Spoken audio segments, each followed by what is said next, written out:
My mom moved up to the loft after her brothers died. At the time, it was as far away as she could get.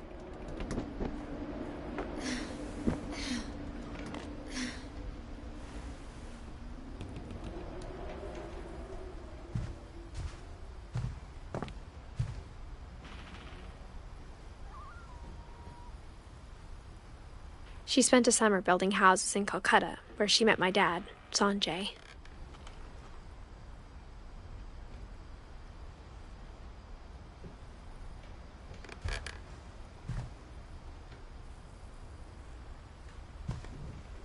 My mom moved to India a week after graduation and got a job teaching English. Louis was born a year later.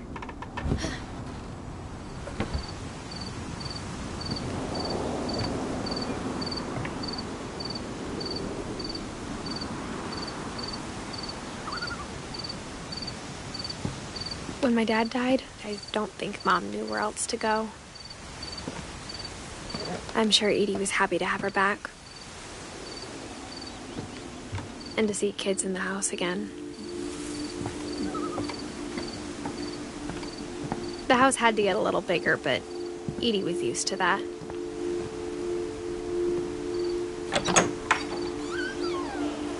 And for a while, things were good. Almost normal. But it didn't last. The beginning of the end was Milton's 10th birthday, when Edie gave him a castle.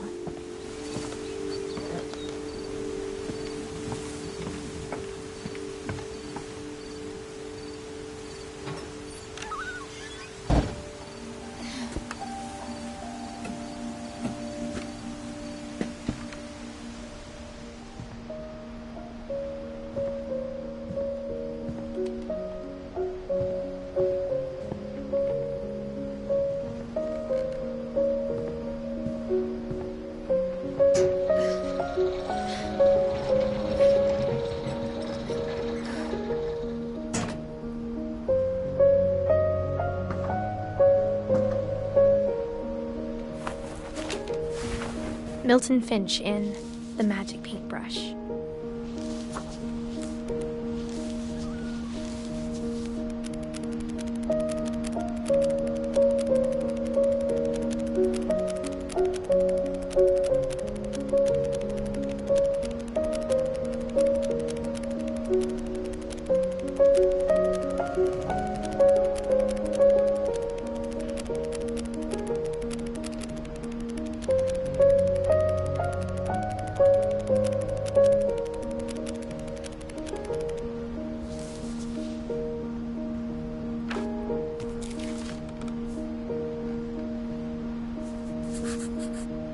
I was 4 when Milton disappeared.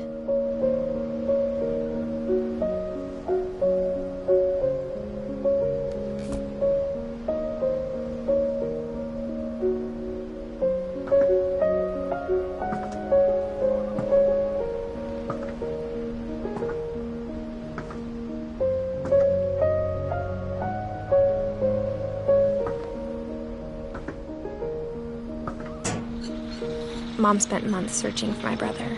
Then she sealed the doors.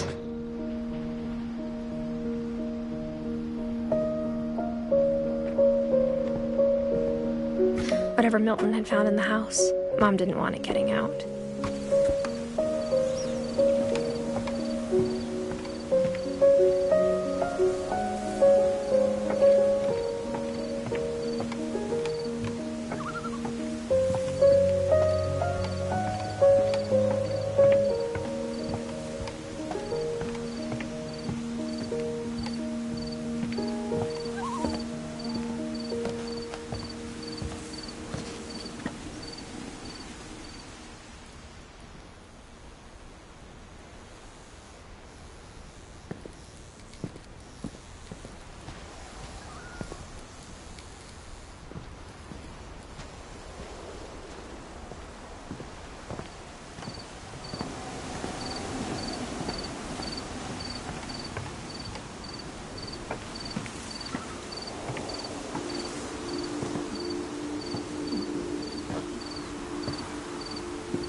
Mom definitely blamed Edie, but I think Louis blamed himself. After he graduated, he just spent more and more time in his room, until Mom got him a job at the cannery.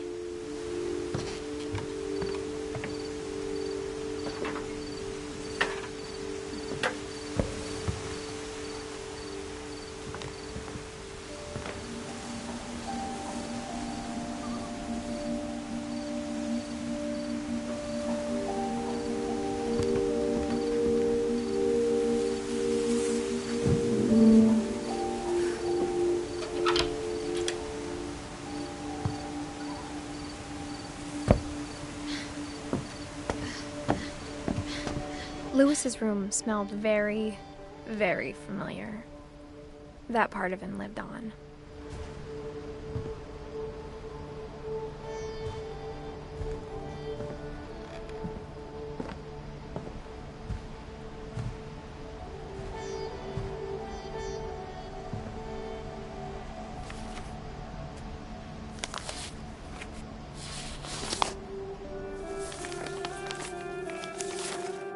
Dear Mrs. Finch, as Louis's psychiatrist, I can understand your desire for an explanation. As I see it, the trouble began in January, shortly after we convinced your son to seek treatment for substance abuse. Newly sober, I believe Louis first noticed the monotony of his daily life.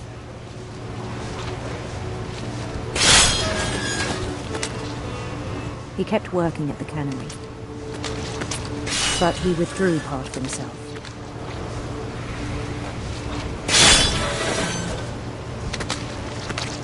In our sessions, I saw the same behavior. His mind began to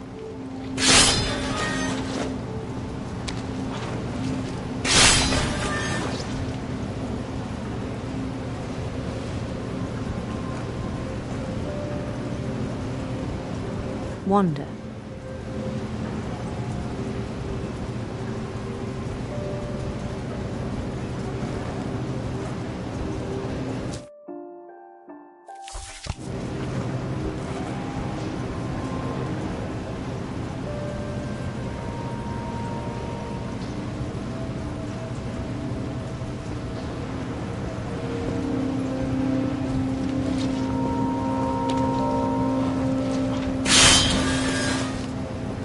I asked him to describe it.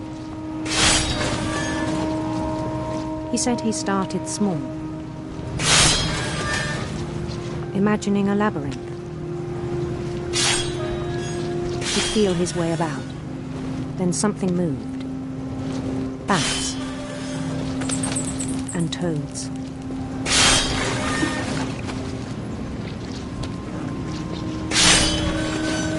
And things that have not names.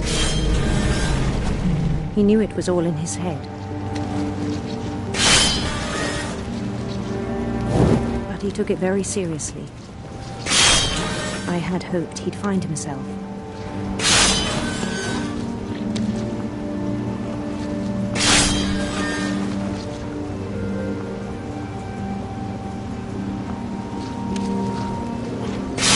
But he found something more. I worried about him then, daydreaming at the cannery. I spoke with his boss, but he said Louis had become a model employee. Methodical, tireless, focused.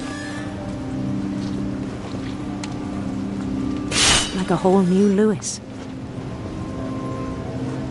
So I let him go on.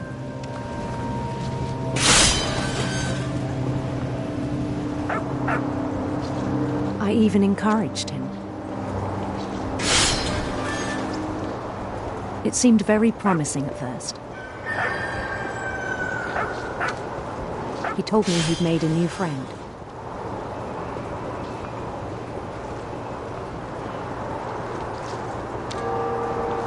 On the edge of a city he named Louis Topia.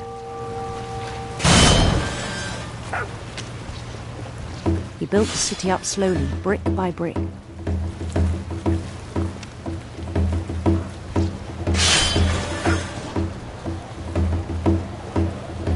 he made musicians.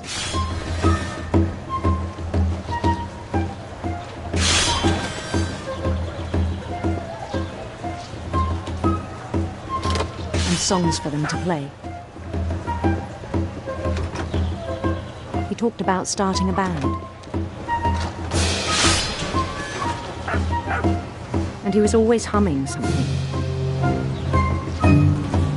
Every day his imagination grew stronger.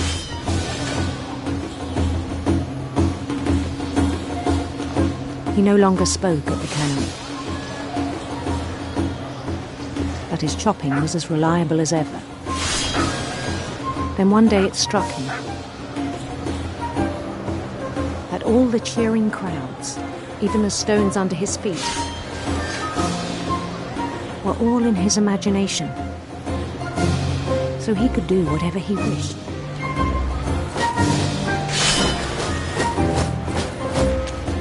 He held an election for mayor, and he won.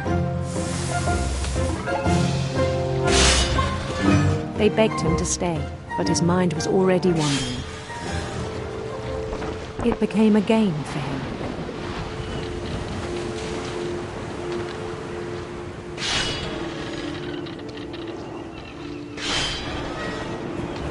He'd conquer a city, then immediately push on.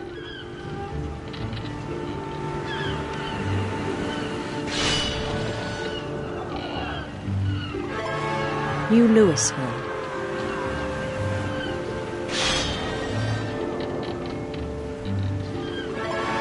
St. Louis. He started drifting away from our reality.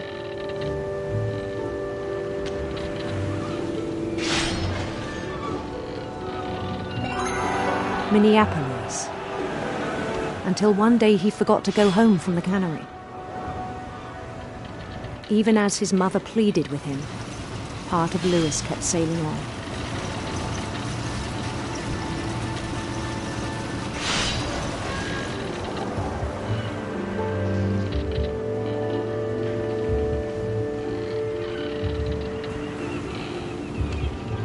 In Louisburg, he heard rumors of a handsome queen.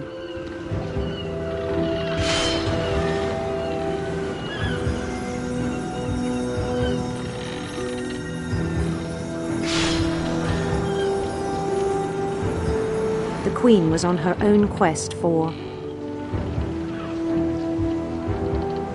radiant rainbows.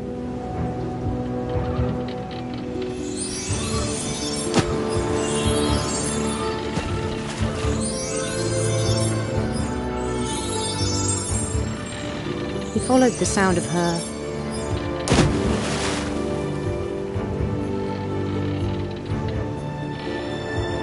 silver harp.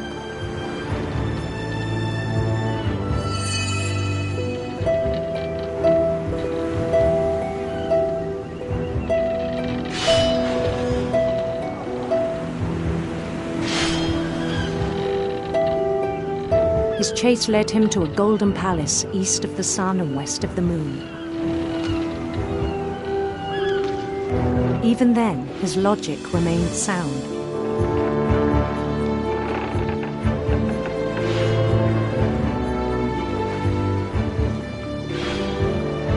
He knew the world was all in his imagination.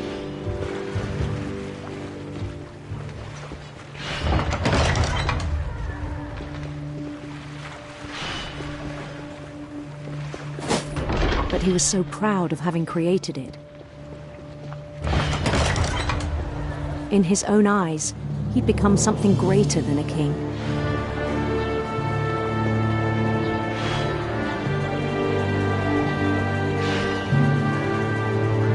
For someone who'd never known success in the real world, I think it was overwhelming. And then it struck him that the real Louis was not the one chopping salmon, but the one climbing the steps of a golden palace.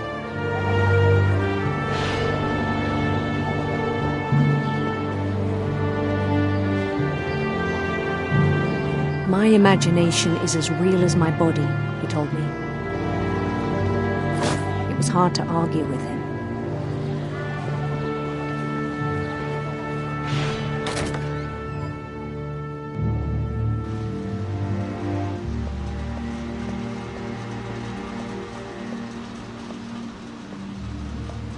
He began to forget the world we know.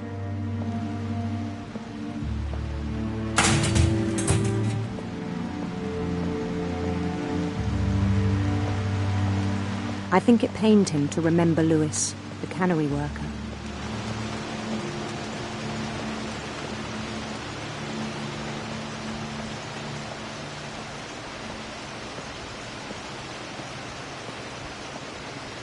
He began to despise the man with a royal contempt.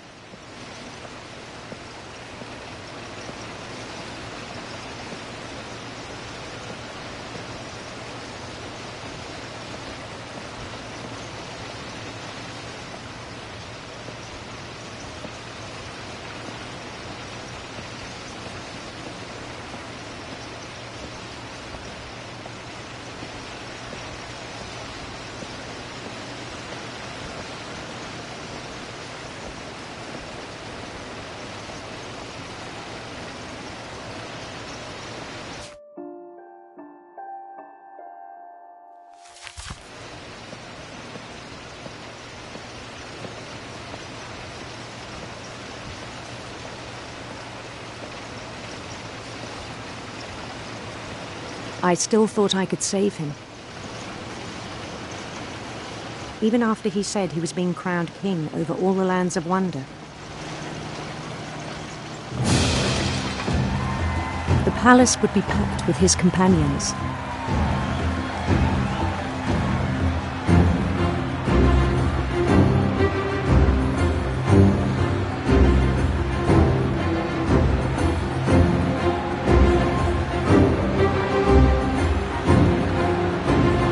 Including the wise Calico who'd insisted on inviting me.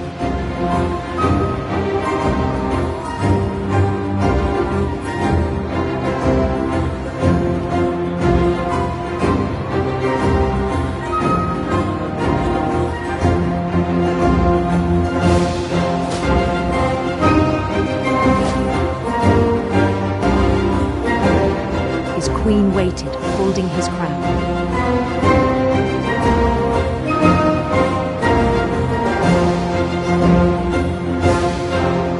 There was only one thing left to do.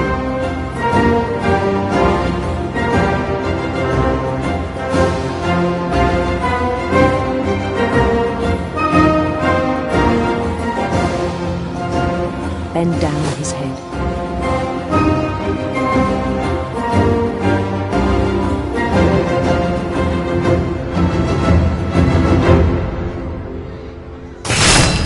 And the rest I think you know. Mrs. Finch, your son was a kind man who will be missed by all of us who knew him.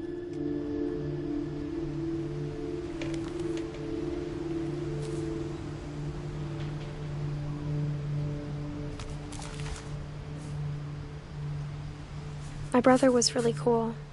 I wish you could have met him.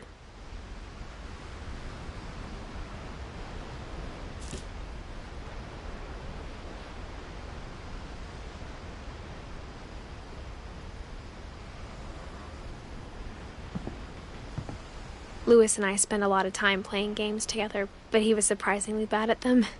He died a lot.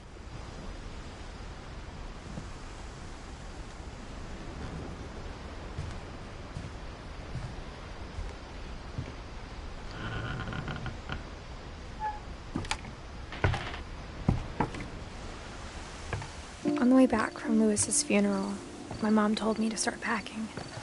She waited until the day before we left to tell Edie.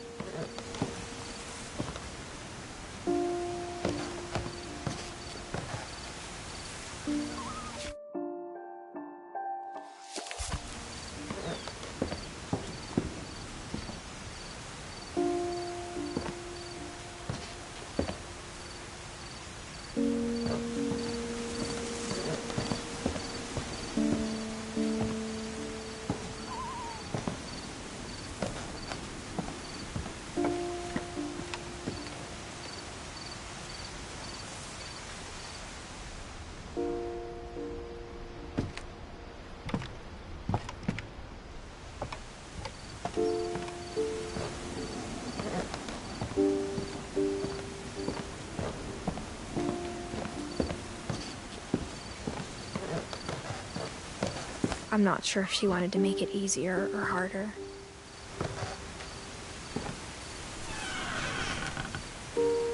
I wish we'd stayed. But I understand why we left.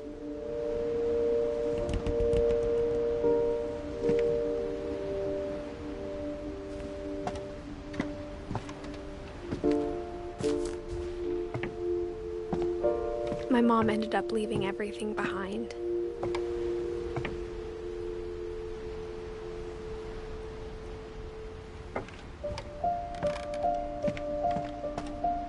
What happened that night had been coming for a long time. Maybe it should have come sooner.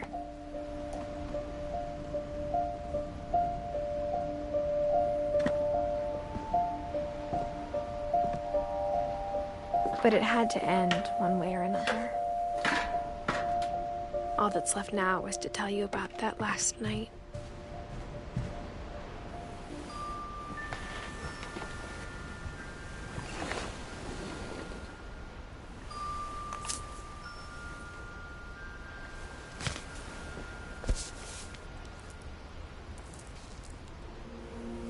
That whole last day, Edie just watched us pack and didn't say a word. Until supper, when she raised her glass and said, "To our final night together, and all our final nights apart." Grandma, you know what I said about alcohol. Some of your medications are very Edith, specific. I left a present for you in the hallway. Why don't you go open it? The grown-ups have to argue now. I'm sorry, you're right. We're all leaving tomorrow. Let's just enjoy our last... I'm not leaving. Edith, you're excused.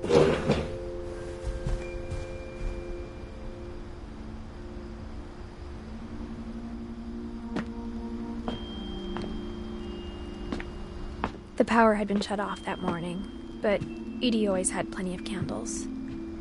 When my mom sealed the library, I don't think she knew about the other entrance. Or that Edie had a key to it.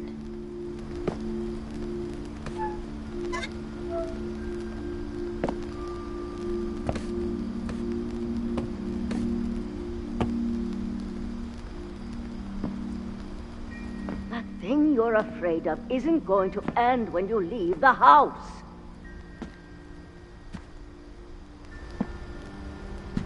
Edith has a right to know these stories. My children are dead because of your stories. I think it's best if Edith and I leave tonight. We'll have the nursing home send a van for you in the morning, okay? Dear Edith, there's so many stories I wish I could tell you, but there's only time for one. This is about what happened on the night you were born. That night, the tide went way, way out. It was the first and last time I ever saw the old house aground. There'd been an earthquake out in the middle of the ocean.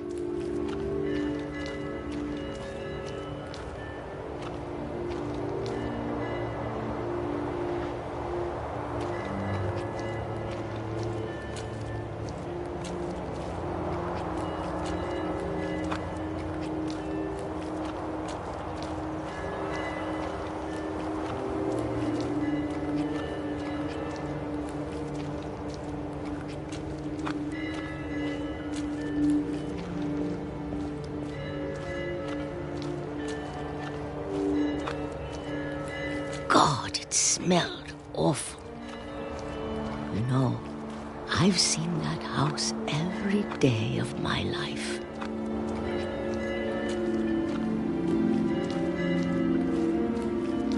But I never thought I'd go back to it. When the fog rolled in, I lost my way.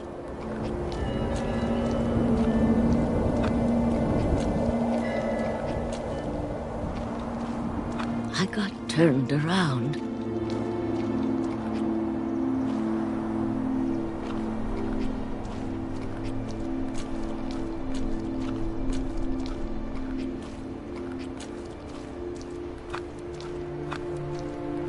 For a while, I wondered. I started seeing things.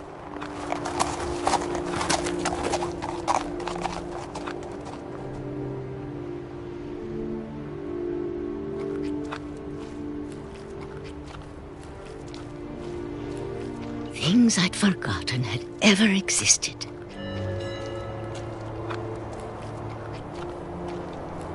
But when I saw them, they felt like old friends. That night, a lot of things came back to me. Or maybe I came back to them.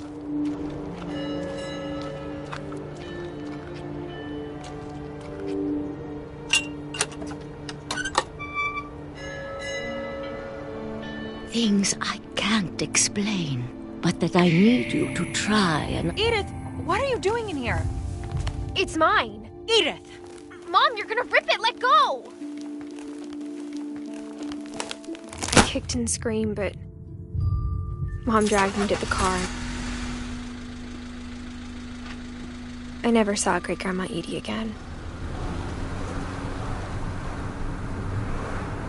The next morning, the van came to pick her up, but she was already gone. After that, we moved around a lot.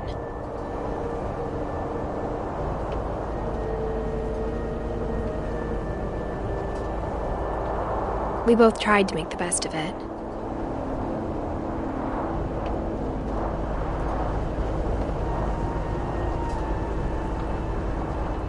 A few years went by.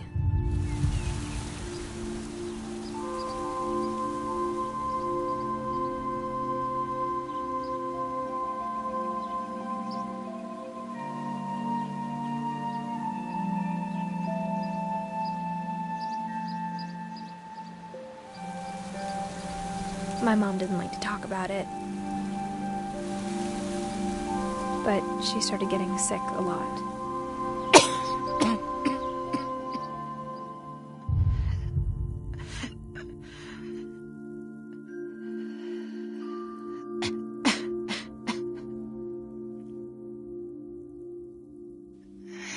She got better for a while,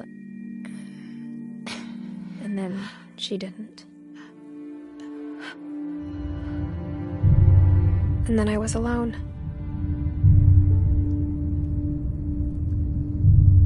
The last Finch left alive.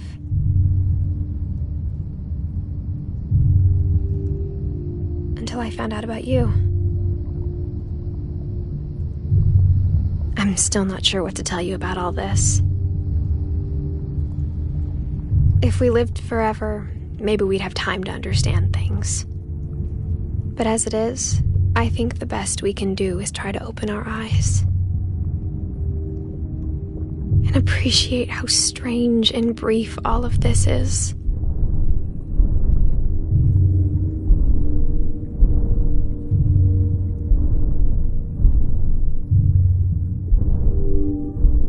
This journal was supposed to be for you, but now I hope you'll never see it. I just want to meet you and tell you all these stories myself. But I guess if you're reading this now, things didn't work out that way.